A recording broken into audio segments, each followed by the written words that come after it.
এত যে পয়সা কড়ি দিয়ে এত যে লালন পালন মোটা তাজাকরণ করা হলো, নিজের দলীয় বাহিনী এবং সরকারি বাহিনীকে ব্যবহার করার চেষ্টা করো, কোনো বাহিনী কিন্তু জনগণের বিপক্ষে দাঁড়ানোর সাহস দেখায় নাই। গত 15.5 বৎসর তাদের অধিকার আদায়ের জন্য রাজপথে ছিল।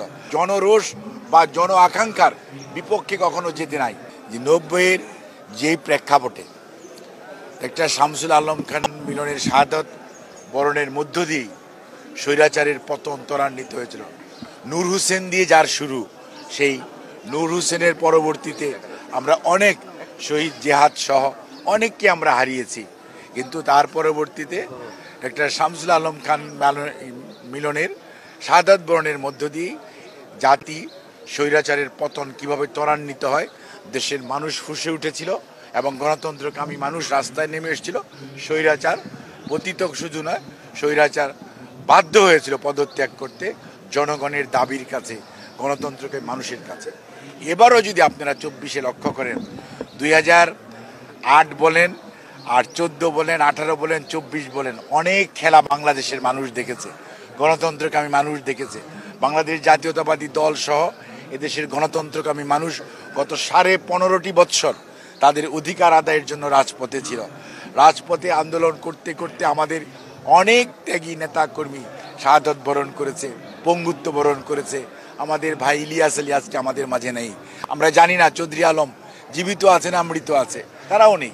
কাজেই আন্দোলনের একটি পর্যায়ে বিগত সময়ে 9 বৎসর লেগেছিল। এই বছর আমাদের 15.5 বৎসরের মাথায় জুলাই আগস্টে ছাত্র জনতার আন্দোলন শুরু হলো। সেখানে পাখির মতো যখন গুলি করা শুরু হলো, সেই আবু সাইদ মুগ্ধের মতো ছেলেরা যখন আত্মত্যাগ করলো, তখনই কিন্তু আন্দোলন একটি ভিন্ন রূপ লাভ করলো। সারা দেশের শুধু ছাত্র জনতা না, সকল শ্রেণী পেশার মানুষ, রাজনীতিবিদ, সাধারণ মানুষ রাজপথে নেমে আসলো, যার আমরা প্রতিফলন দেখলাম 36শে জুলাই বাংলাদেশের মাটিতে। স্বৈরাচার সেই লক্ষণ সেনের মতো পালিয়ে, এবার পদত্যাগ না, এবার পালিয়ে পদত্যাগ করে রক্ষা হয় নাই, পালিয়ে যেতে বাধ্য হলো। এই যে একটি অবস্থা, অর্থাৎ জনরোষ বা জন আকাঙ্ক্ষার বিপক্ষে কখনো যেতে নাই।